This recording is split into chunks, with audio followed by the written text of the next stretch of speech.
5 de novembro de 2013, Ribeirão Preto, São Paulo. Guilherme Longo chega para Natália, sua esposa, e avisa. Joaquim, de apenas 3 anos, havia desaparecido de casa. Mas como um menino tão novo conseguiria abrir portas e cadeados e sair para a rua? 10 dias depois, Joaquim é encontrado em um rio a mais de 100 quilômetros de onde morava. Não demoraria para a polícia perceber que o garoto não havia desaparecido. Joaquim, na verdade, tinha sido vítima de homicídio. Eu sou Beto Ribeiro e este é o Crime S.A. Especial, caso comentado. Olá, sejamos todos muito bem-vindos. Por favor, não deixe de se inscrever, curtir, compartilhar, ligar o sininho, marque nas suas mídias sociais. Nos marque a todos nas suas mídias sociais. Assim a gente constrói junto esse canal que está sendo tão interessante para a gente entender o comportamento humano, ou seria o desumano, dentro do crime, e o crime mostrando o desumano que existe no tal do ser humano. E também, por favor, se puder, seja membro, se não puder, tá tudo certo, daí você vem comigo até o final desse vídeo, que assim a gente vai fazendo tudo isso que eu já falei. Eu me perdi nessa abertura aqui, às vezes eu dou uma enrolada, né? Mas é sempre interessante, porque eu acho de verdade que o que está sendo feito, o canal não foi por isso que eu abri porque eu queria abrir um canal. Mas eu fico muito emocionado, por exemplo, vou contar para vocês, eu tenho a entrevista aqui com a mãe do Adam, com a Karen, o menino que foi sequestrado pelo pai lá pro Egito, e ela me mandou um WhatsApp muito tocante. Tá aqui a entrevista dela, se você não assistiu, assista. Foi pra mim, eu falei, nossa, que legal o canal chegar nesse ponto, porque graças à entrevista, segundo ela, né, graças à entrevista que ela deu aqui pra gente, pra mim, alguém na ONU acabou vendo, e a ONU entrou no caso dela agora, e agora parece que é possível mesmo que o Adam volte logo para o Brasil. Então, nossa, imagina, você poder ajudar uma criança a voltar para sua casa, ajudar uma mãe a ficar com menos angústia. Só tenho a agradecer. Espero aí, Karen, que o Adam chegue logo. E assim que chegar, você tem que levar lá no estúdio para a gente fazer a entrevista, para você me contar como foi esse reencontro. E também é uma coisa importante que eu acho que, por exemplo, o caso que a gente vai falar agora do menino Joaquim, mostra pra gente toda essa parte da justiça, porque foi uma justiça longa para ser vista. Eu entrevistei o pai do Joaquim há algum tempo, acho que é uns 2 anos, acho que já faz uns 2 anos, e eu me lembro da ansiedade dele, porque tudo aconteceu em 2013. Ali se faz 10 anos agora, já vai fazer uns 8 anos, e todo dia era uma espera dele para saber o que ia acontecer. Para aquele fechar do caixão que eu digo. E a gente vai ver até como é que o pai do Joaquim, o Arthur, está hoje. Eu ainda devo entrevistar ele, porque eu também conversei com o advogado dele. A entrevista do advogado dele vou colocar depois, aqui vão entrar alguns pedaços. E ele me conta algo muito importante, para a gente entender como o crime leva uma vítima, tira a vida de uma vítima, mas mantém vítimas vivas também. O caso do Joaquim não foi diferente. É um caso que mostra a inabilidade, muitas vezes, de pais e de não cuidar do filho, né? Isso para mim devia ser lei também. E nem falo do Arthur, não, falo de quem cuidava do Joaquim. E também dos riscos que a gente coloca, abre a porta para o vampiro, para o demônio. E às vezes é tão claro, né? Às vezes é tão óbvio. E o Joaquim, infelizmente, conviveu com o demônio. Eu não sei se a casa dele era um inferno, como foi o caso do menino Bernardo, né? Que ele vivia no inferno com a demônia e com o demônio, né? Com a madrasta e com o pai. Não se tem notícias de como era o dia a dia do Joaquim, além dos olhos daquelas pessoas que viam só do lado de fora. O Joaquim era muito criança, ele tinha 3 anos. Então ele não conseguia ainda... Claro que uma criança de 3 anos, se você é psicólogo, isso aquilo, você vê logo sinais. Mas no dia a dia do cotidiano da vida, a gente acaba não percebendo. Não sei se dentro daquela casa ele viveu um inferno, mas que com certeza ele encontrou o pior dos monstros, que foi o seu padrasto, Guilherme Longo. Isso agora com o julgamento ficou sem dúvida nenhuma. O caso do menino Joaquim aconteceu em novembro de 2013, mais precisamente entre o dia 4 e o dia 5, entre esses 2 dias. Então a gente não tem de fato a dinâmica de como foi, porque não existem réus confessos. Esse é um caso que é totalmente construído através da perícia. E vou te contar, viu? Através de uma perícia da perícia mesmo, porque a investigação, esse caso, tem um inquérito dele, eu vi umas partes tão tristes, porque é tão bom, vocês vão ver daqui a pouco, eu fiz a entrevista com o delegado do caso Miguel. Nossa, sabe, do Miguel de Imbé. É assim, é tão bom quando você pega um delegado que se abraça ao causa e ao caso.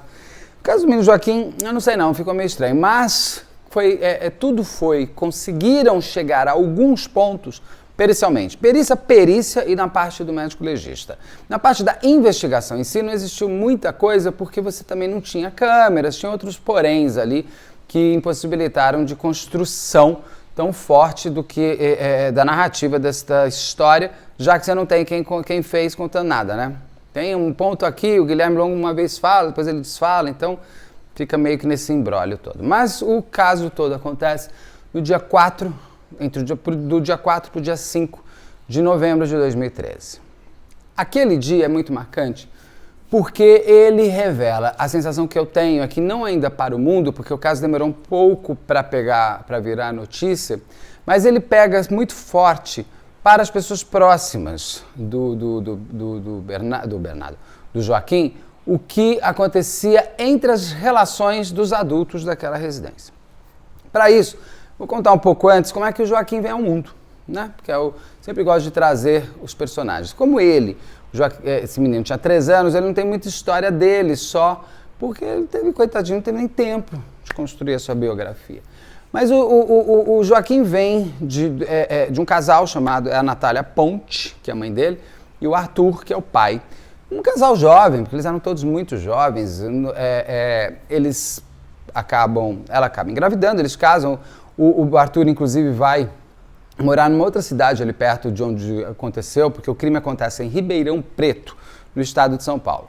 Mas a Natália, inclusive, nem é dessa cidade e nem o próprio Bernardo. Quem é de Ribeirão Preto, Bernardo, gente, Joaquim. Quem é de Ribeirão Preto é o Guilherme Longo, padrasto. Então ela estava lá com o Arthur, o Joaquim nascendo, tentando todos lá construírem uma família, e todos trabalhavam inclusive com o pai da Natália. Parece que era um avô muito presente, a família toda com certeza perdeu um neto, os avós perderam um neto, primos perderam um primo, tios perderam sobrinhos. É uma questão assim, também a gente não pode também muito colocar que já que a pessoa é o algoz, toda a família também é. Os pais da Natália perderam um neto, isso não tem a menor dúvida, entendeu? Eles têm, de fato, o poder dos avós. E tanto que se davam todos bem, tanto que o Arthur, o pai do Bernardo, oh meu Deus do céu, para de falar Bernardo, Beto Ribeiro. Eu e meus nomes. O pai do Joaquim trabalhava com o sogro, assim como a Natália, mãe do Joaquim, trabalhava com o pai ali. Então todos trabalhavam juntos, moravam juntos, viviam bem, muito bem juntos, sozinhos, e estava tudo ótimo. A Natália acaba ela era psicóloga, ela consegue um emprego numa clínica de reabilitação de drogados, de usuários de drogas. Aí tem hoje em dia você não pode falar algumas coisas, né? Não, é drogado, gente se droga, tá tudo bem, mas é usuário de droga. O usuário de droga, ela vai trabalhar nessa clínica como psicóloga. Ela fica muito feliz, porque afinal de contas ela fez uma faculdade para exercer uma profissão. E ela deixa de trabalhar com o pai, com o Arthur, o marido, e vai para essa clínica de reabilitação. É nesse momento que toda a vida de todas essas pessoas vai mudar. É aquele dia que, se você pudesse voltar ao tempo, você podia pegar e falar assim, pegar nela no meio da rua, pegar e falar assim, Natália, não vai. Você vai ficar aqui. Vai trabalhar com seu pai. Esquece. Porque lá você vai conhecer o pior do que poderia acontecer na vida de todos vocês, inclusive dela. A Natália, então, vai trabalhar nessa clínica de reabilitação, onde eu não entendo bem isso, mas beleza. Tinha assim, são 2 turmas divididas, tinham 2 psicólogos, ela ficaria com uma turma, e tinha um outro psicólogo que ficaria com outra turma. O Guilherme Longo lá estava. Por quê? Porque é um drogadão. Então, uma pessoa na droga, na fissura da droga. E o Guilherme ele já estava passando até lá pelo seu próprio tratamento, saindo de paciente para monitor. Deve ter uma lógica qualquer de você ter um monitor ex-usuário, né? Nada como um espelho para quem está, ele pode virar e falar assim, olha, eu também já fui igual a você, tá vendo? Eu consegui sair, isso eu acho legal, esse espelhamento do futuro daquele momento terrível pelo qual você está passando. Então deve ser algo dessa coisa, porque saiu muito aí falando que a Natália seria psicóloga do Guilherme. Não, ela não clinicava ele não era paciente dela. Ele fazia parte dessa clínica de reabilitação ali pelo interior, ali perto, ali daquela região do interior de São Paulo. E ela ali fica trabalhando. Nesse universo, ela vai um dia para Campinas para fazer um treinamento. Tanto que dentro da clínica mesmo eles ainda não tinham se conhecido. Ela vai fazer um treinamento pela clínica em Campinas, que também é aqui no interior de São Paulo. Quem vai também é o Guilherme Longo, para fazer um treinamento para ele se tornar de fato monitor desse centro. É aí que eles se conhecem. Natália conhece Guilherme, Guilherme conhece Natália. Porque, e eu vou te falar, não é o problema de ela ter se encantado por um outro homem, não, de nenhum, sabe? Assim, isso é uma bobagem quem fica nesse moralismo. O ponto é, aqui, que com muita delicadeza eu vou tentar colocar, pra gente, eu sempre falo que a gente pode aprender com a vida, com os erros e com os acertos dos outros. Vamos lá, gente. Você vai trabalhar numa clínica de reabilitação de usuários de drogas, onde você vai, inclusive, ser um profissional da área para, sei lá, trabalhar a mente dessa pessoa. De verdade, você vai ter uma relação com um ex-usuário de droga? Eu não teria relação com ex-usuário de droga sendo psicólogo ou não sendo psicólogo. Desculpa se você... Olha, paixão, beijo pra você, que bom que você parou. Mas existe, de fato, sempre o medo da pessoa que está com você de você voltar, que foi o que aconteceu com o Guilherme. Até porque eu digo assim, o tempo é senhor de tudo. Ele estava quantos meses ou há quantos anos sem usar droga? Ele deixou de usar droga porque ele estava dentro da clínica? Só por isso? É muito temerário você colocar uma pessoa já como exemplo de algo que ele não viveu. Porque, de verdade, ele está dentro da clínica. Quando ele sair, ele vai manter? Não, o Guilherme não manteve. Só que como a Natália é uma profissional dessa área, a pergunta que eu me faço se eu fosse ela é, eu teria uma relação com uma pessoa que claramente, ela não é que ela veio com bula, ela veio com Wikipedia. Tem problemas. Porque, gente, se a pessoa não tem problema, ela não vai se drogar desse jeito, ela não vai virar drogado. Então ela tinha todos os elementos para, inclusive, olhar e falar, bicho, que não, cara, comigo não, violão. Mas ok, ela quis ter uma relação com ele, ele quis ter uma relação com ela. Que bom para todo mundo, desde que todo mundo seja feliz, está tudo certo. Só que daí você vai colocar em risco um bem maior que eu acredito. Não tenho filhos, não quero, tá? Mas a minha sobrinha, por exemplo, é um dos meus bens maiores. Eu não colocaria a minha sobrinha, a Rafaela, em risco. Eu não colocaria a Odete Reutemann, paixão, que saudade que eu tenho todo dia de você, em risco. Se eu tivesse, vamos supor, Deus nos livre e guarde, mas eu e Aru, a gente sempre, não vou falar nessa palavra, não vou falar. Mas a gente resolveu seguir caminhos e tinha Odete Reutemann. Odete Reutemann vai ficar em guarda compartilhada, óbvio. E eu não vou colocar qualquer novo relacionamento tão rápido, porque eu não sei se a pessoa maltrata bicho, quanto mais se a pessoa maltrata a criança. Então ali existe uma coisa que eu sempre olho nessa hora, eu acho que a gente tem que aprender com esses pontos. O quanto que a gente, inclusive, já antevê problemas.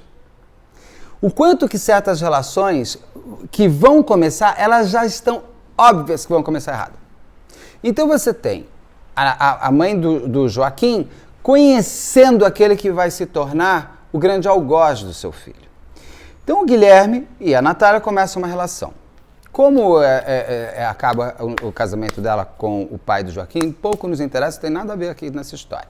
Mas, de fato, a Natália e o pai do Joaquim, o Arthur, se separam. O Arthur volta para São Paulo, porque ele é aqui da cidade de São Paulo. Ele volta para São Paulo e eles ficam numa guarda, aquelas guardas que ficam 15 dias, sei lá, umas coisas assim. Claro que o pai quer o melhor para o filho. O Joaquim, ele tinha tudo de bom para ele ali. Ele estava com os avós que ele amava, numa casa que ele conhecia, possivelmente na escolinha onde ele já estava. Uma criança de 2 anos ficava viajando, são quilômetros, acho que são sei lá quantos quilômetros, vou chutar aqui, 400 quilômetros, é muito quilômetro para a criança ficar indo passar de 15 em 15 dias. O Arthur é que saía de São Paulo e ia para lá para ver o filho. E ali vão acontecer algumas coisas novas, que é a real entrada do Guilherme Longo na vida cotidiana do Joaquim. O Guilherme, o que acontece? Tem pontos muito importantes que a gente já precisa começar a entender. O Joaquim, ele é diagnosticado aos 3 anos, já com 3 anos, com diabetes, tipo 1. Aqueles que têm que ficar furando o dedo e tal. Eu fiz um programa sobre transplantes, muito bonito, eu gosto muito desse programa, dirigi, criei, entrevistei, fiz tudo lá. E eu me lembro de fazer essa pergunta para um dos maiores médicos, que é um endocrinologista, sobre porque o que acontece? Hoje você tem no transplante, você pode fazer o transplante de pâncreas. E geralmente o diabético, ele esperava também ter a falência do rim. Hoje já está fazendo diferente. Hoje eles fazem um transplante de rim e pâncreas juntos, porque geralmente quando a pessoa tem a diabetes, que já perdeu o pâncreas, por isso que você fica diabético, e começa a ter problemas maiores, uma das coisas que vem a falência é o rim, aí tem um monte de coisa e tal. Então eles fazem um transplante duplo e também eles já estão fazendo hoje o transplante só do pâncreas. Foi o médico ali do Lefort, do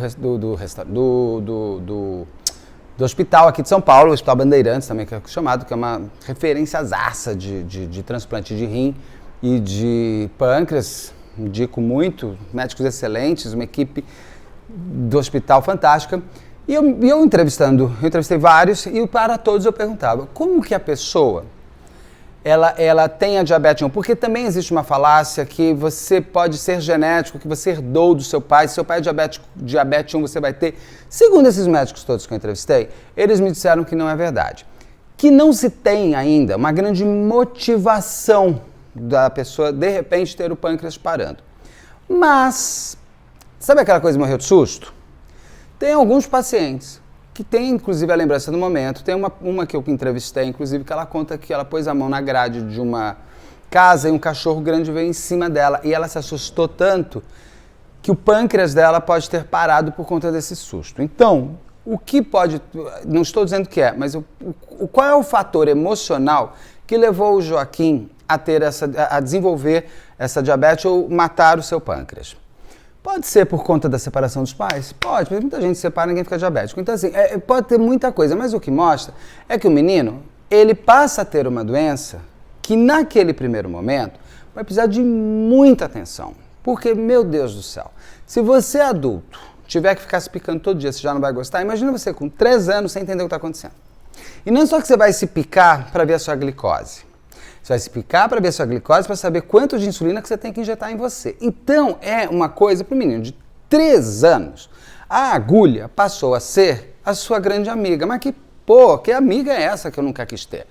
Então, a diabetes do Joaquim é algo que acontece que faz todo mundo olhar para ele. Pai, mãe, avós e Guilherme Longo. Porque ele não vai ser o padrasto do menino, não está na paixão pela mãe. Inclusive, a mãe do Joaquim fica grávida do Guilherme e tem um outro filho, que hoje já está grandinho. Eu fico pensando, será que não foi tudo muita coisa? A separação, a gravidez da mãe, que de repente deu um descompasso emocional nesse garoto? Pode ser, porque você não tem a explicação do porquê que a pessoa tem a diabetes 1. Mas o que eu quero sempre mostrar aqui é que quanto que às vezes a gente está tomando decisões nas nossas vidas adultas e quem tem filho, desculpa, mas quem tem filho, o filho tem que ser sua grande prioridade. Quem tem filho, a sua decisão adulta vai interferir imediatamente na vida daquele serzinho que às vezes não sabe nem te falar o que ele está sentindo.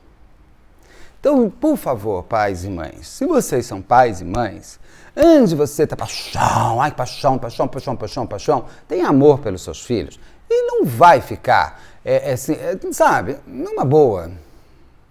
Antes de você botar alguém na tua casa, tenha certeza, né? Mas, Bernardo tá lá, 2 anos, separa, a mãe fica grávida, tem filho, E eles vão morar os três, Guilherme Longo, Natália, Joaquim, os quatro, né, e o bebê, na casa do menino lá do Guilherme, que ele tem do pai, lá em Ribeirão Preto. Quando chegam, então eles saem da cidade, que é bem próxima da Natália, mas eles saem da cidade onde estão os avós todos os dias, onde está o cotidiano do Joaquim todos os dias, onde deve ter a escolinha todos os dias. E eles seguem para Ribeirão Preto nessa casa do Guilherme Longo. Nesse momento, quando eles mudam, é uma coisa importante aqui para a gente já entender, essa é a cronologia do tempo, porque a própria diabetes do Joaquim chega praticamente com o nascimento do irmão. E é interessante que a gente pode, é bom, porque eu já vou pegar um gancho aqui, que eu sempre pego do Henri Borel, que muita gente fala, como é que o Henri Borel estava há um mês, 10 dias, convivendo com o Jairinho.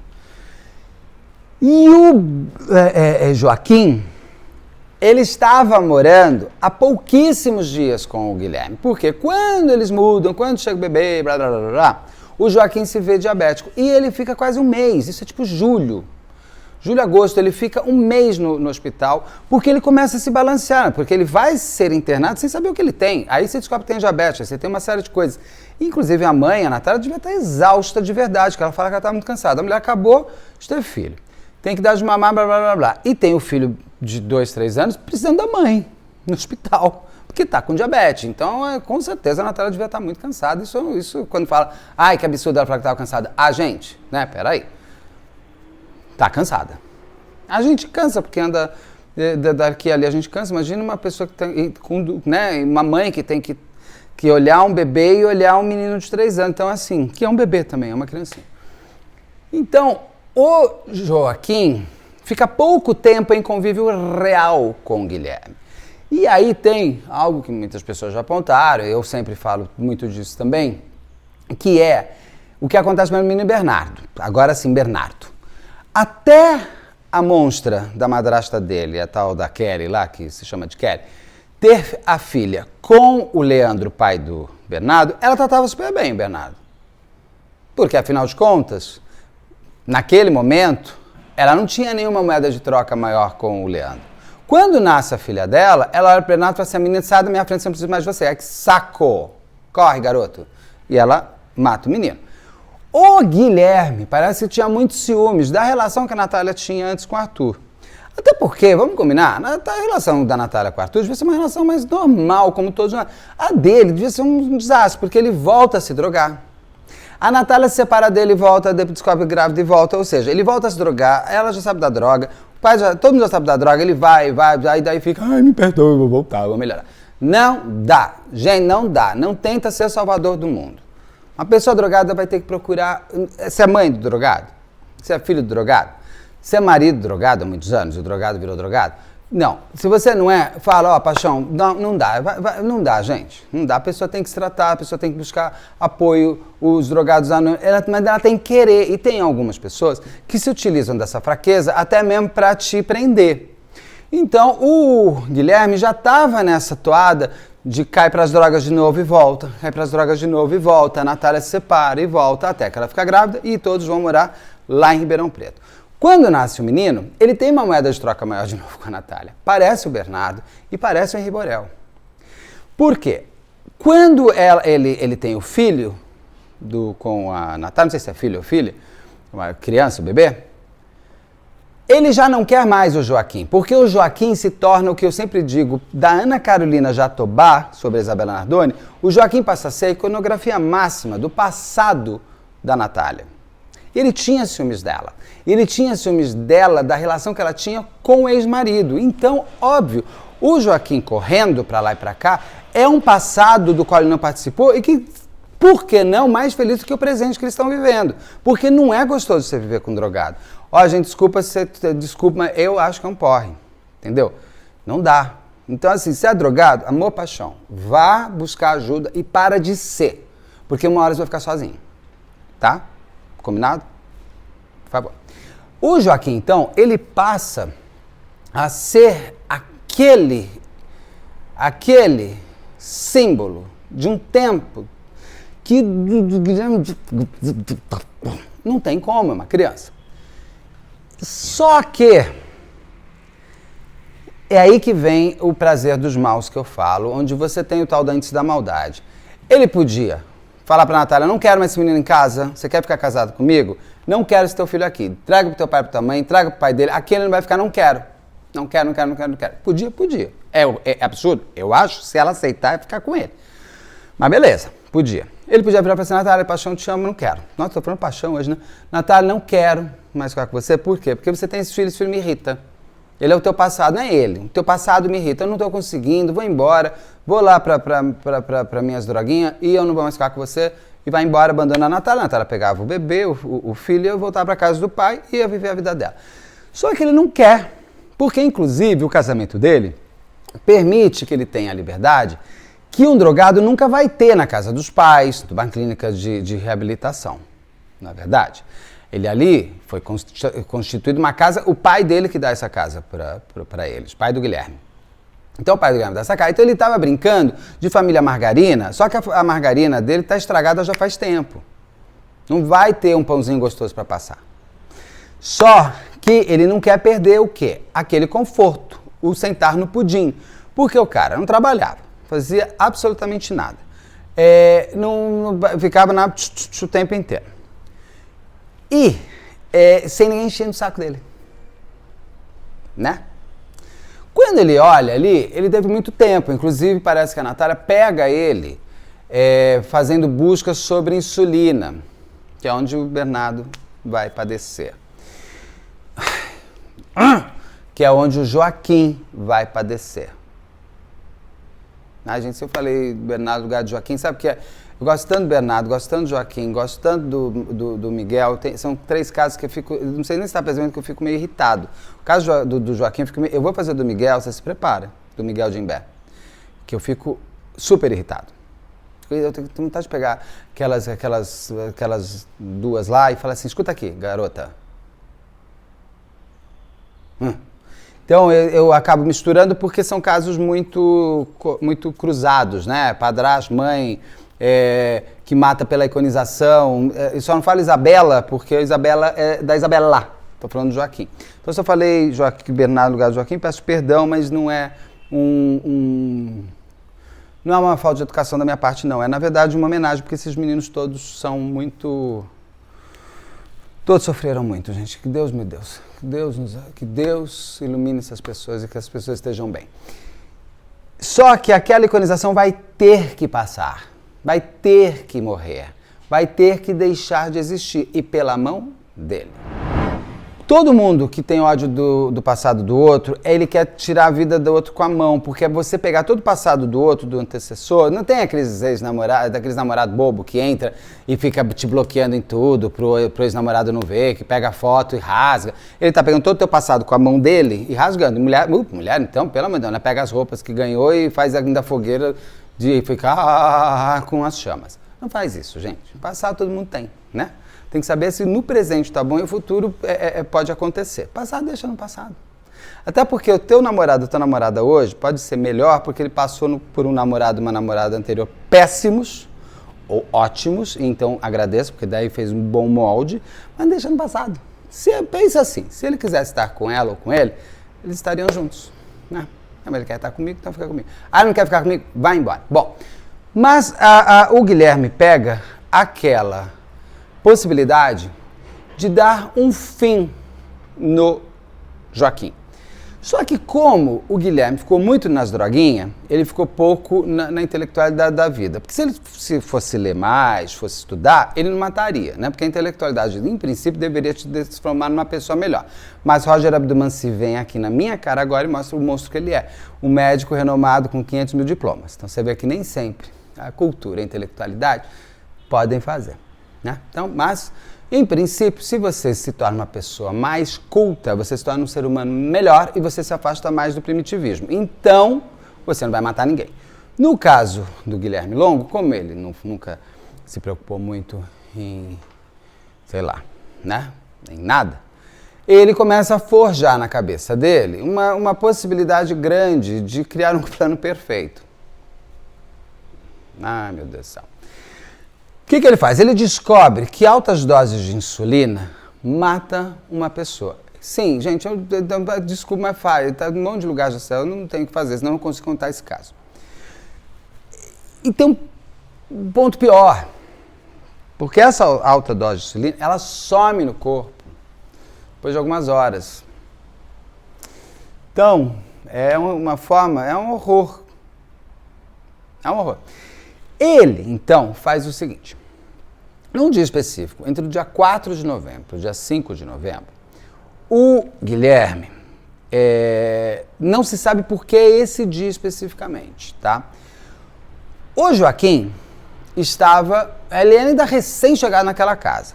O pai do Joaquim ligava todos os dias, 2 vezes por dia, para saber como é que estavam as picadinhas, se ele estava tomando insulina, para falar com o filho, para conversar com o filho, falar, filhinho, paixão, para de falar, paixão, Beto, filhinho, coração, vai passar, você vai tomar esse negocinho, agradece que você tem essa agulhinha e tal.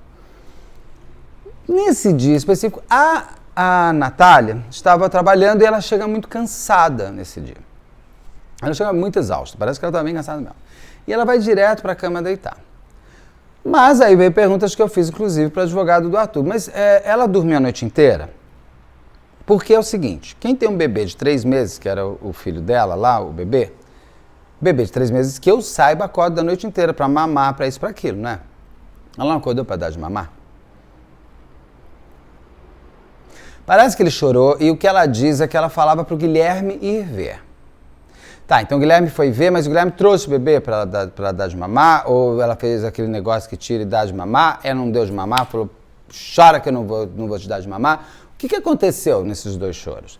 Outro ponto, o bebê chorou. O bebê tinha um quarto só dele e o Joaquim tinha um quarto só dele? A casa, pelas fotos que eu vi, não é uma mansão. E geralmente as pessoas colocam os 2 filhos pequenos no mesmo quarto, até para facilitar, né? Tudo. Mas por que eu pergunto isso? Se o bebê está no mesmo quarto que o Joaquim, e de novo, não é um quarto de 1.000 metros quadrados, o Guilherme não teria justificativa de dizer que só percebeu que o Joaquim sumiu de casa na manhã do dia 5, né? Porque durante a noite, se ele foi pelo menos 2 vezes ver o bebê chorando, ele teria visto que a cama do Joaquim está vazia. Tá, não. Aí nem olhei, entrei direto no berço. Tá bom, vai. Todo mundo olha. Vai olhar. Nesse dia, então, a Natália chega exausta.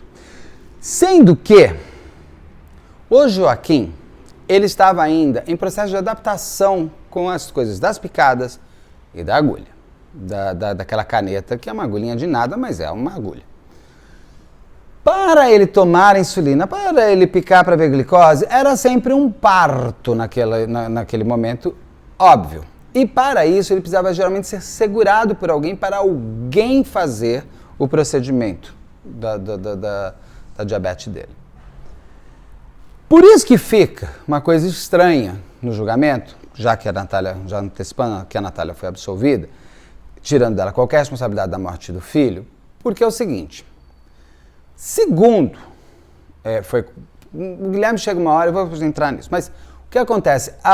Em princípio, o Guilherme teria dado sozinho 160 unidades de insulina. É aquela que você fica girando, sabe? A canetinha.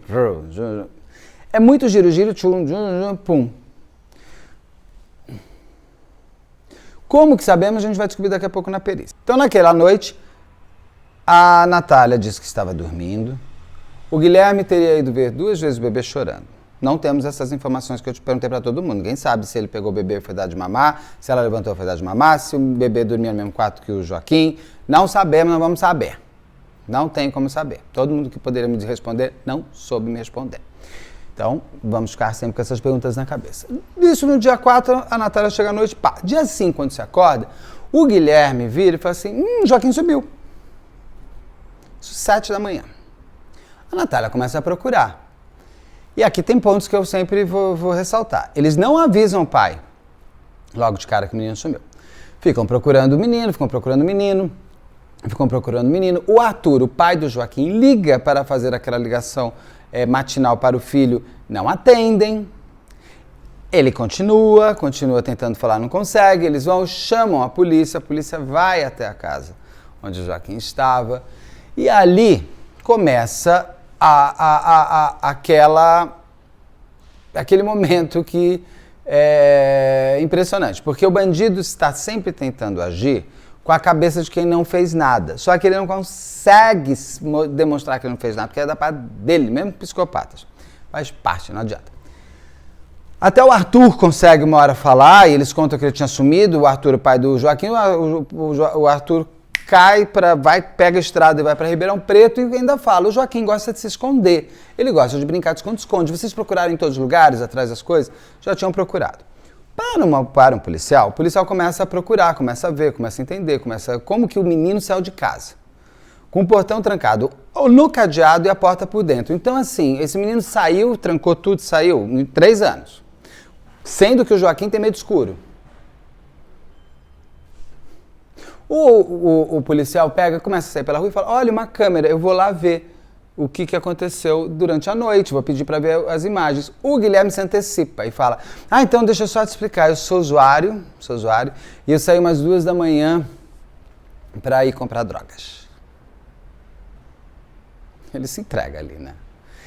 E aí até a Natália estranha e fica meio brava, porque ela não sabia que ele tinha saído para comprar drogas, no meio da madrugada com o bebê, filho e tal. Fala, mas como você saiu? Ele fala assim, eu saí com guarda-chuva, que ainda estava molhado, porque estava chovendo o mundo naquela semana. Tanto que o rio, onde o Joaquim foi jogado, estava super alto. E você saiu como? Ele fala, como ele achou que ia ter câmera, ele fala, não, eu saí com guarda-chuva. Porque eu não fui nem... Ela falou, mas você sempre quando foi comprar, você vai de carro ou de moto, a Natália fala. Ele falou assim, não, mas eu quis sair a pé, com o guarda-chuva. E já queria... Porque assim, como ele imaginou que o policial pudesse ver qualquer coisa, ele já antecipa, falando, só você vai ver, mas não é nada disso, tá? Nem olha pra mim. Ou seja, todo mundo olha pra ele. Porque daí que ele quer dizer o quê? Que quando ele saiu, o Joaquim saiu atrás dele, ele não viu, largou o portão aberto, aí ele voltou e trancou o portão, então por isso que o portão está trancado no cadeado e por isso que a porta está fechada por dentro. Então o Joaquim nossa, que loucura, acordou às 2h30 e foi atrás do titio.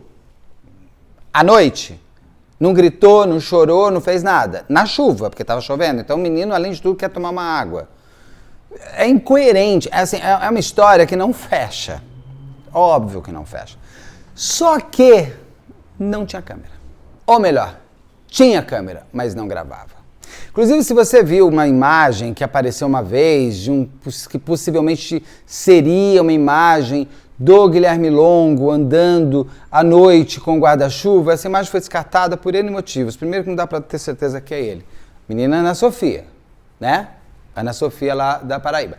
Segundo, que não dá para ser ele, porque aquele lugar específico onde aparece essa imagem não tem lógica onde o menino foi jogado. Então, é descartada. Essa imagem que rodou uma época, esquece. Essa imagem não vale para nada, foi só uma tentativa de achar alguma coisa.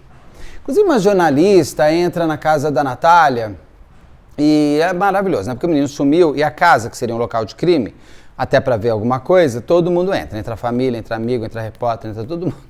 É uma loucura. Ei, meu Deus. E essa repórter pede para ir ao banheiro, na verdade foi vasculhar, e encontram um lençol cheio de xixi, possivelmente do Bernardo. Daí ficaram, o lençol foi lavado pela avó. Não, a avó lavou, porque a avó não fazia ideia de que tinha matado o menino, que o menino tinha sumido. Ela estava aqui angustiada, pensando, de repente, volta logo e minha filha já está com a casa arrumada, porque ela está com um bebê, tem que arrumar a casa. A mãe só lavou, fez favor. E também tem uma coisa, gente, a quantidade de xixi que tinha, pelo que não se sabe, não sei se a quantidade mostraria, esse menino estava super insulinado, mas na urina não teria amostra de insulina. Então ela não seria um material genético para provar absolutamente nada. Apenas se sabe que o Joaquim fez xixi na cama. Mas ele fazia xixi na cama, ele estava habituado a fazer xixi na cama, está na idade que já não fazia mais. Porque criança que não está mais na idade de fazer xixi na cama e está fazendo xixi na cama está querendo mostrar alguma coisa. Então ficou também essa pergunta que ninguém sabe me responder. Será que o Guilherme já estava atazanando o Joaquim e o Joaquim estava com medo do padrasto? Ele tinha, ninguém me disse também qual era a relação que ele tinha, porque era muito nova essa relação. Mas qual era a relação entre os dois? Eles se davam bem, não se davam? O Guilherme brincava com ele, não brincava? O que de fato tinha é que o Guilherme tinha ciúmes da iconização do Joaquim. Só que não tinha, então, as imagens não existiam, né? E aí começam as buscas e sem saber o que aconteceu. Porque então o Guilherme falou assim, isso aí para usar droga. Se o Guilherme não tivesse nem falado isso, daria ainda mais trabalho. Mas que bom que ele já falou. Lá pra frente, acho que 10 dias depois, se não me engano, já 15 de novembro, o corpo do Joaquim é encontrado. De 2013. O corpo do Joaquim é encontrado em Barretos. Então, o corpo do menino é encontrado em Barretos. Sendo que são 100 quilômetros entre 120 quilômetros entre Ribeirão Preto e Barretos em estrada. Pelo rio eu não sei. Esse rio deságua, vai parar lá em Barretos. O menino é encontrado. Esse garoto é encontrado e ele é... Porque o rio... Porque falavam, será que era perto o rio da casa dele? Será que ele não foi correndo e se jogou no rio? Porque o Guilherme tem uma brilhante ideia. Além de ele falar que ele saiu na noite, ele fala assim, será que não foi um craqueiro que entrou em casa, pegou o Joaquim, porque tinha um celular sumido, acho que o celular do Guilherme tinha sumido. Será que não entrou um craqueiro em casa, pegou o Joaquim, pegou meu celular e jogou o Joaquim no rio? Bom, ele só não disse que o craqueiro se chama Guilherme, né?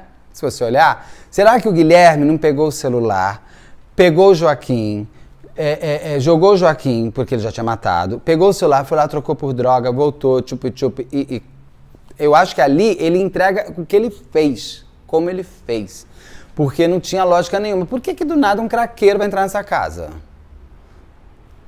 Entendeu? Aí sabe que tem droga? Menos, né? Então, assim, ele ali se entrega. Então, por conta disso, também eles ficavam olhando os rios, foi feita muita busca até que se encontra o corpo do Joaquim lá em Barretos. Quando esse corpo é encontrado, que é necropsiado, se descobre algo muito fundamental.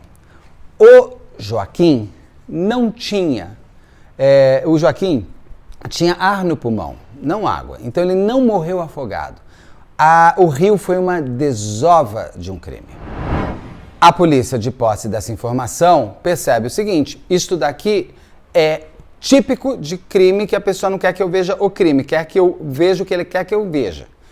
Eles então prendem imediatamente a mãe e o padrasto do Joaquim, Natália e Guilherme. Os dois são presos como possíveis autores investigados. Meu Deus do céu. Em paralelo a isso, a perícia, tem uma perita muito boa, uma médica e tal, que ela, por conta de Joaquim estar tomando insulina e tudo mais, a polícia sabe que insulina é usada para isso também. É feita uma análise nas canetas, porque o que acontece que é muito interessante, aquela maquininha que pica o dedo, você não consegue, só disciplinar na porrada. Todas as marcações que você fez ficam registradas para sempre. Então eles tinham o último registro da picada do Joaquim, que tinha sido acho que 10 da noite. Dessa talvez até a Natália tenha participado. Então se sabia que às 10 da noite ele teria tomado uma insulina. Sendo que cada uma dessas picadas te dá a quantidade de insulina que você tem que aplicar pela caneta. A caneta tem, vamos supor, a caneta tem 400 doses, tem 200 doses, tá? 200 clique-pá. Se sabia que aquela caneta que foi usada a partir deste dia, por conta dessas marcações, ela só poderia ter sido usada, vamos dizer, 40 doses. Só podia ter 40 doses usadas. Olharam, a caneta tinha acabado. Aí que tem as 160 doses, eles conseguem ver que foram dadas 160 doses a mais do que aquela vez por conta da caneta. Vocês entenderam? Que tem o registro da marcação da glicose do menino no dedo, que é a última às 10h30 da noite, e com a quantidade que dá de glicose, você sabe qual a quantidade de insulina que você tem que dar. Com isso, aquela caneta, ela não poderia ter, ela teria que ter muitas doses, mais de 100 doses a mais que estavam faltando. Nesse momento é que se coloca que ele teria matado com essas 160 doses. O IML, o laudo da necrópsia não consegue aferir glicose, não consegue aferir insulina, porque ela se dissipa do corpo depois de 2 horas, mesmo vivo ou morto. Então, não tem, o laudo da necrópsia do Joaquim não tem nenhum elemento que, o que se comprova que foi a insulina é o fato pericial. Depois o Guilherme também falou que fez e depois ele desfalou. Entendeu? Então, olha, essa gente que fala e desfala, ó. Mas a perícia, tá entendendo? Como que é a perícia que põe todo o crime para acontecer. E tem um outro laudo importante do laudo do ML. O Joaquim não tinha nenhum sinal de defesa. Ele não tinha nenhuma esganadura, ele não tinha marcas como a Isabela Nardoni tinha de esganadura lá. Ele não tinha nenhum elemento de maltrato, de como o Henri Borel tinha laceração hepática e as outras 25 marcas pelo corpo.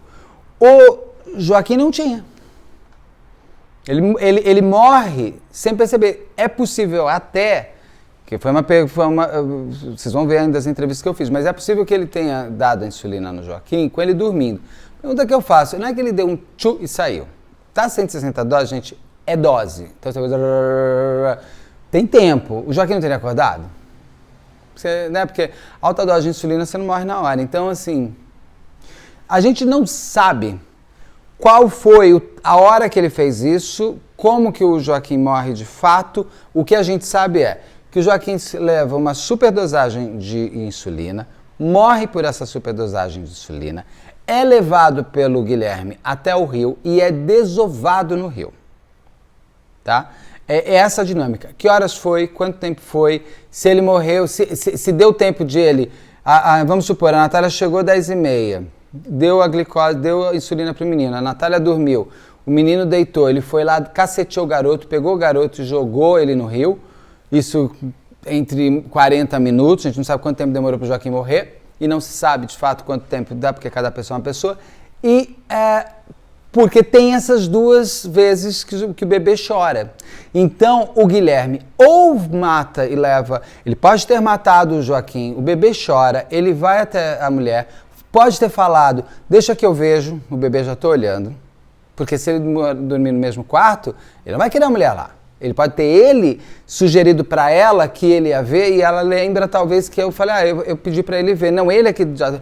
Então vamos lá, um dos cenários. Natália chega, deita, ele vai, pega o Joaquim morre logo, ele leva, joga no rio, volta para casa, deita gostosinho na sua cama e a mulher fala, chora o bebê, ele fala, vou lá ver. Chora a segunda vez, vou lá ver.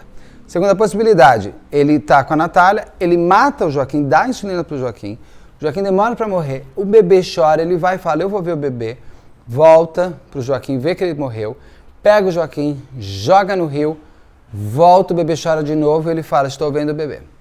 E também pode ter jogado no rio depois que o bebê chorou pelas 2 vezes, porque quem sabe se esse bebê já não tinha hábito de chorar em determinados horários ou em determinados momentos da noite. E ele esperou que aquilo acontecesse. Esse tipo de resposta eu não tenho. Eu pergunto isso, mas as pessoas não sabem me falar, porque isso vai muito do cotidiano daquela casa. Eu não sei se esse tipo de entrevista com eles foi feita. Eu gostaria se a Natália quiser me dar uma entrevista, eu gostaria de saber como que foi aquela noite nesses detalhes. Porque isso ajudaria, inclusive, ela, sendo inocente, talvez ela queira saber essas respostas. Porque não é possível que uma mãe que perde um filho não queira saber o que aconteceu com ele, né? Só que, inclusive, entre os dois, vai acontecer a la Suzane, mas depois volta a ser Nardoni. Vou falar por quê. Quando eles são presos, o gelado da cadeia faz com que você não ame mais, né? O amor não segura gelado da cadeia no ser Nardoni. Suzane faz o quê? Joga para Daniel joga para Suzane e ninguém, né? Ana Flávia Gonçalves e Karina também, mesma coisa. No caso do Joaquim, nesse primeiro momento, a Natália se vira contra o Guilherme. Ela passa a dizer que ela vivia uma relação tóxica, que ele era um abusador, aquela coisa. Que ela ela era drogado, que ele já tinha capotado o carro com ela. Vou botar aqui. Que ele já tinha capotado o carro, não com ela, mas eles estão saindo de uma festa, ele está super drogado e bêbado, ela fala, eu não vou com você desse jeito. Ele entra no carro e capota o carro, ainda dá uma batida nela assim, as pessoas vêm. Então ela começou, naqueles primeiros momentos de defesa, a falar, pode ter sido ele, eu não fui. Por quê? Porque ele tem a personalidade dessas. Aí vira para ela e fala assim, meu bem, você sabia que ele batia, que ele capota carro, que ele é drogado, você sabe tudo isso dele, e você põe ele dentro de casa com seu filho? Então, você pode não ter matado, mas você permitiu que ele matasse. Isso também passei ali por um julgamento mais assim, você não deu a faca e não enfiou, mas você abriu a porta para o cara que você sabia que ia matar. E aí ela volta atrás e fala que não, que eles viviam uma relação muito boa, que era uma relação de comercial de margarina, usando termos antigos. Só que a margarina era podre. No julgamento, que aconteceu somente agora, em 2023, a Natália fala, eu acredito que pode ter sido o Guilherme que matou meu filho. Então aqui ela já voltou a apontar para ele. Só que antes desse julgamento, muita coisa vai acontecer. Por quê? Os dois estavam presos, não estavam? Aí os dois conseguem um habeas corpus para sair. Ela sai primeiro, ele sai depois. Quando o Guilherme sai, o Guilherme consegue fugir para a Espanha. E lá ele fica um tempo. Então, como ele era um foragido, você não conseguia fazer o julgamento. Então, imagina. Você até consegue fazer, a doutora Solange Barreto já explicou como, mas não assim, apesar de ele ter advogado constituído e tudo, eles poderiam ter notificado o advogado e ter feito o julgamento, mas estavam procurando. E o pai do Joaquim, com o advogado dele, passam a procurar o Guilherme do Mal. Aí esse Guilherme Longo aí. O que eles conseguem? Conseguem encontrar o Guilherme na Espanha. Mas olha como que eles chegam até o Guilherme na Espanha. Olha o que o advogado vai contar. Guilherme sai da região aí e aí perde-se o rastro do Guilherme. 3 meses depois, quase 4, eu recebo uma ligação de uma chilena que fala para mim, olha, eu sei onde está o Guilherme. E ele está usando o nome de Gustavo. Como eu recebia toda semana denúncia, num primeiro momento, eu virei para ela e falei assim, então onde que ele está? Ela falou assim, ele está em Barcelona. Humildemente, depois até pedi desculpa para ela, sabe quando você dá aquela risada, mas assim, tipo... Tá, em Barcelona, Barcelona, em euro, né? Não dá, né, filha? Ela falou assim, você tá rindo? Eu falei, não, me desculpa, senhora, me desculpa, é que eu que filtro as informações, eu não sou policial, e eu tenho que passar para a polícia as informações, mas eu que recebo, porque esse número é um número particular. A senhora teria condição de me dar mais alguma informação? Aí foi onde ela começou a dizer, né? Não, ele está lá, tal. A senhora tem uma foto dele? Eu falei, não, vou te mandar 3. Eu falei, então esse número não tem WhatsApp. Eu vou te dar um WhatsApp, você manda para mim? Estou te mandando agora. Isso que ano? 2000 ele foge em 2016, 2017 a gente acha ele chega em 2018 ele é preso, ele é repatriado, né? E aí ela pega e manda. Quando ela manda as fotos do Guilherme, né? A gente não tinha mais dúvida que era ele.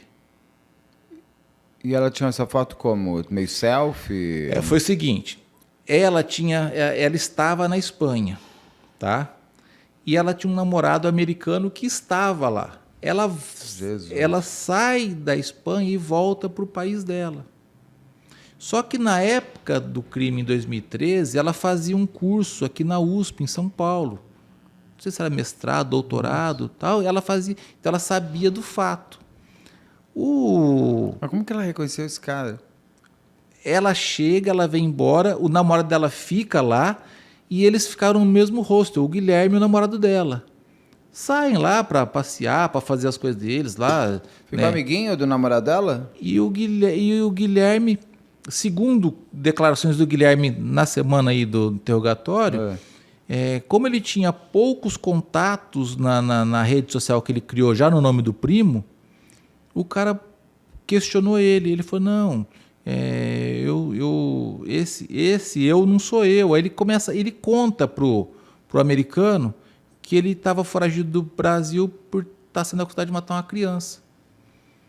E o cara conta para namorado, aquele cara lá que chegou, um conversador, falou que matou uma criança no Brasil, assim.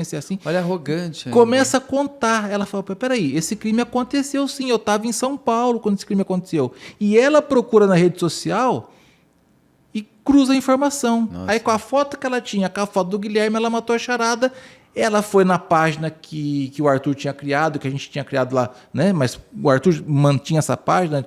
Procurando ele. Procurando o Guilherme, pega o número que estava lá, que era um celular que ficava comigo, e liga. Gente, se eu tivesse escrito esse roteiro numa ficção, você ia falar que era um roteiro ruim.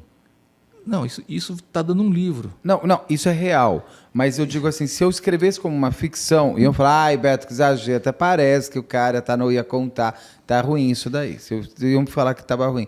É incrível como a realidade, ela te surpreende. Você entendeu que o acaso, como diz muito bem sempre o Carlos de Faria, ele sempre vai trabalhar a nosso favor, se a gente deixar?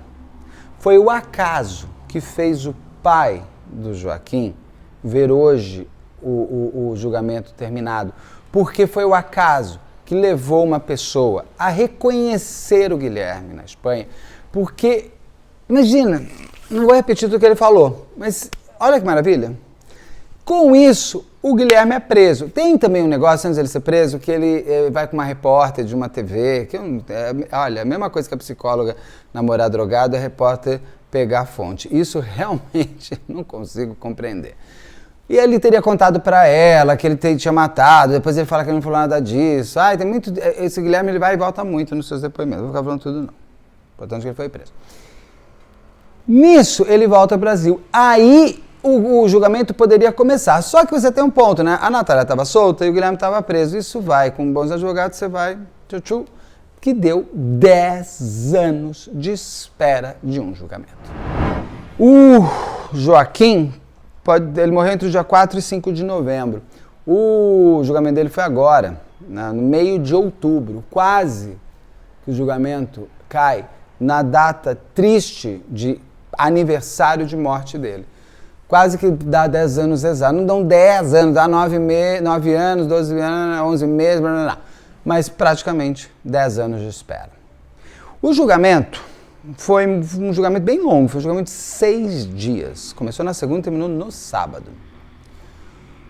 Foi um julgamento muito emocionante, quando o Arthur, o pai do Joaquim, conta a história do filho. A Natália, que já refez sua vida, já está com outro marido, já tem 2 gêmeas, ela tem 2 ou 2 gêmeos, tem uns gêmeos e tem um filho com o Guilherme aí de, sei lá, deve estar com 10 anos, né? Porque ele era bebê 2 meses, passaram 10 anos, tem que ter 10 anos. Ela já tem uma vida refeita, ela estava solta e solta ela continua. Por quê? No final do julgamento, por uma surpresa para todos, os jurados, eles condenaram o Guilherme a mais de 40 anos de prisão. E a Natália, ela foi inocentada de todos os crimes apontados para ela.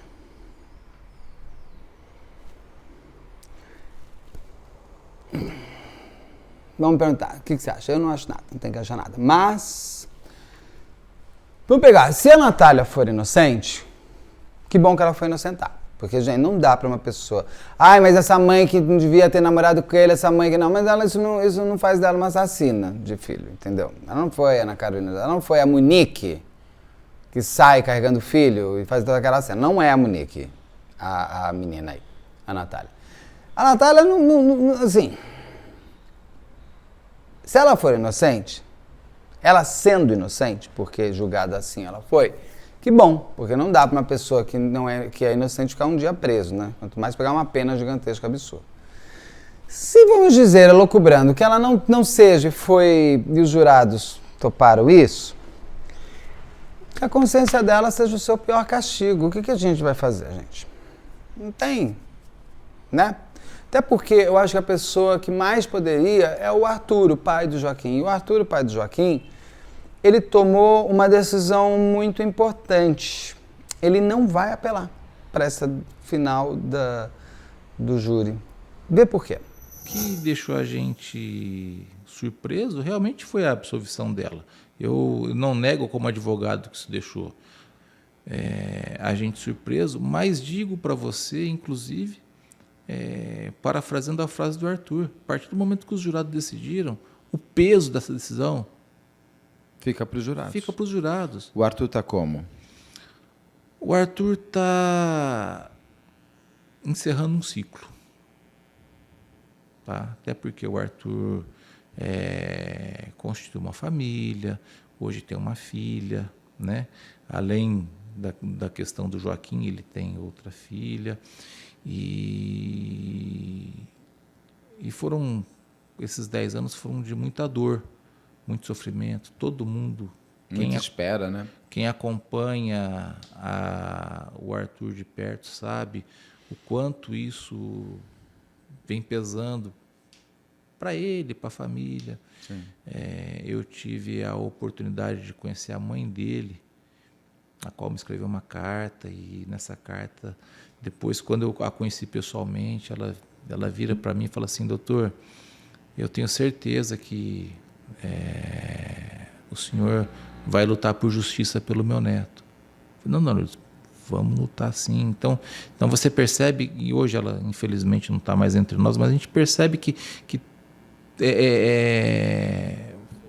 as consequências desse crime destruíram famílias. Sim, todo crime deixa as vítimas vivas também. Exatamente. Tem a que foi, mas tem as que ficam. Então, e o Arthur entendeu dessa forma. Ele não vai recorrer. Na parte do Arthur não vai ter... Da parte dele, ele falou para mim: doutor, temos que encerrar esse ciclo. Daqui para frente, deixa de ser justiça, passa a ser vingança. E eu não quero vingança. Eu não quero um peso que não cabe, daqui para frente não cabe mais no meu ombro. Nós fizemos o que poder fazer pelo meu filho. Insistir nisso é querer vingança. Eu não quero vingança. Vocês vão ver em breve, eu fiz uma entrevista com um rapaz que perdeu a mãe com aquele maníaco da Contagem, de Minas Gerais, que eu vou fazer esse caso também, daqui a pouco. E ele me falou uma coisa, esse rapaz, que ele diz assim: eu não consegui perdoar o maníaco, porque ele falou: Beto, eu precisei. Ele falou: eu não perdoei o maníaco por conta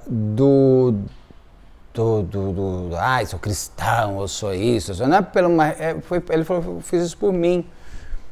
E eu entendi, porque é o seguinte: quando a gente ama, a gente não ama 24 horas por dia. Claro, o amor é eterno, o amor é o dia inteiro, o amor é uma coisa. Mas você não pensa no amor o dia inteiro. Aí se você pensar, é paixão, gente, é tesão. Amor. Você não pensa o dia inteiro no amor porque você tem outra... O amor é bom. O amor é algo que te conforta, o amor é algo que te equilibra, o amor ele permite você viver um todo em paz e não ficar... O amor é tão generoso que você não precisa pensar nele o tempo inteiro. Entendeu? Quando você ama e é amado, você sente, você tem uma emoção, mas você não tem um pensamento. O ódio, que é o oposto do amor, ele te mantém no ódio 24 horas por dia. Se eu te odiar, eu vou te odiar todos os minutos do dia. O ódio, ele é foco. O ódio, ele é direção. O ódio não te permite sentar, ver um filme e elocubrar, porque você está odiando naquele momento também. Não o filme, claro. Mas também pode odiar o filme. Você está odiando algo maior. E claro que essas pessoas que são as vítimas vivas, como o filho de uma das mulheres do maníaco da Contagem e o próprio Arthur, que é o pai do Joaquim, eles precisam se libertar, uma hora, de todos esses sentimentos muito duros, porque você não vai viver em paz se você não tiver. Por isso que eu entendo muito quando o perdão, o Arthur se perdoa, não perdoa a Natália, não perdoa o Guilherme, sei lá, não vai perdoar essa pessoa. Você vai, na verdade, perdoar um todo. Você vai entrar em comunhão com você. Você vai pegar todo ódio ou toda tristeza que você tiver com relação àquelas pessoas e você vai botar numa caixa e você vai jogar no rio, para ele ir embora bem longe. Porque senão você não vai viver. Eu achei isso interessante. O Arthur, como vocês viram, não vai entrar com o pedido de revisão de pena da Natália, porque ele acha que agora ele precisa deixar o filho descansar. Isso cabia ao corpo de jurados. Se os jurados julgaram corretamente, legal. Se os jurados não julgaram corretamente, que caiba para eles também a culpa, que é um fardo gigantesco. Que a sua consciência também seja o seu pior castigo. Mas se eles julgaram corretamente, que a sua consciência seja a sua mais libertadora. Porque você julgou corretamente, se assim foi. E eu não estou aqui para dizer se julgaram ou não tenho nem condições técnicas para falar isso. Mas, de fato, é aquela história. Tinham 2 adultos dentro de uma casa com 2 crianças e uma criança saiu morta com 2 adultos vivos. Os adultos não têm responsabilidade de alguma maneira? Não sei. Espero que a Natália esteja vivendo bem com a sua consciência e espero que o Guilherme passe a viver com a sua limitação emocional bem longe de todos nós. Mas ele está em Tremembé, que é a penitenciária dos famosos. Não é? A Monique lá do Henri Borel tá brava, porque parece que tem barata na cadeia. Ali na Tremembé não tem, não. Tremembé é coisa de Espanha. É coisa bonita. Vou aqui dizer se tem que ser bonito ou feio cadeia, mas é a cadeia dos famosos. Então lá ele está agora porque ele é famoso, o Guilherme Long. E lá ele vai ficar um tempo. Parece que ele pode sair em semiaberto, acho que em 8 ou 9 anos. Ele pode pedir condicional quando tiver cumprido mais 19 anos. Então, pelo menos aí, os próximos 6 anos ele vai estar lá preso. Se solto for, não sabemos o que ele pode vir a fazer. A gente também não é Minority Report, né? É só uma coisa que eu esqueci de falar. Ó, a lojinha. Vou falar agora só. Ó, Dati. Se você chegou até aqui, me fala, você tá gostando da lojinha? Já olhou lá? Conta pra mim, me fala. Então é isso que a gente, esse caso do menino Joaquim, que o Arthur tem, o pai do menino Joaquim, ele fala que ele tem 2 filhos, ele tem uma filha de corpo, alma e coração e tem um filho de alma, que é o Joaquim. E ele tá casado, ele refez a vida dele, tem os amigos dele que apoiaram muito ele durante muito tempo e apoiam sempre, e ele precisa seguir a sua vida, ele precisa começar a construir uma vida agora com o filho na saudade, né? Eu convidei, lógico, ele para falar de novo comigo, respeito, ele disse que uma hora vai conversar comigo, respeito também se isso demorar 10 anos, porque eu entendo, quando eu fiz a entrevista da Carol, da mãe da Isabela Nardoni, eu entendi por que ela precisou se afastar. Porque ela precisava se entender só ela, por ela mesma, sem ser a mãe da Isabela e sem ser... mãe da Isabela ela vai ser sempre, mas sem ser aquela figura que todo mundo espera, sabe? Eu entendi, hoje ela está mais madura para voltar. Talvez o Arthur esteja cansado, porque foram 10 anos de luta, 10 anos de espera. Acabou como ele queria? Não faço a menor ideia, eu tenho que perguntar isso para ele, se ele quiser me dar a entrevista. Mas acabou da maneira que tinha que acabar. E para ele foi o fim. O filho vai estar sempre com ele, isso sem dúvida nenhuma. O Joaquim caminha e vira o seu anjo da guarda, porque assim ele sempre será.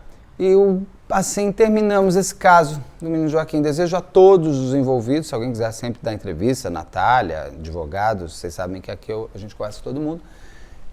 Então, o canal está aberto, é só mandar o e-mail para equipebetoribeiro@gmail.com, vai entrar aqui, equipebetoribeiro@gmail.com. E se não, também não quiser falar, tá tudo bem também, porque eu entendo, porque até eu acho que para a Natália ela quer botar uma pá de cal nisso. O Guilherme Longo tem um longo caminho, estava louco para fazer um trocadilho com o nome dele. A Natália Ponte, que está construindo a sua ponte, também fiz outro trocadilho rápido. E assim a gente vai construindo o nosso canal. Se você chegou até aqui, me diz o que você achou desse julgamento. Você acha que foi correto? Você acha que os jurados foram bem? Mandaram bem? Mas é o máximo que a gente vai poder, é ter achismos. Mudanças, isso depende da lei, depende de tal. O promotor não vai entrar também com revisão, pelo que eu fiquei sabendo, não vai entrar com revisão para a pena da Natália e nem para a pena do Guilherme. A defesa do Guilherme está entrando com revisão, que faz parte da vida, para ele não ter mais de 40 anos. Ele quer o quê? 10, de repente? Vamos fechar em 12? Não. Que tenha 40. Que na revisão, meu desejo vai para 50. E que pena que ele não vai ficar 50 anos na cadeia, né? Bom, pessoal, é isso. Tem um making off por aí. E muito obrigado. E a gente se vê daqui a pouco. Tá caindo o negócio aqui, eu vou ter que arrumar. O que está caindo aqui? Não sei. O negócio aqui tava... Eu fui mexer, fui pôr a mão, quase caiu. De novo. Ah, então eu acertei. Então vamos lá, continuar.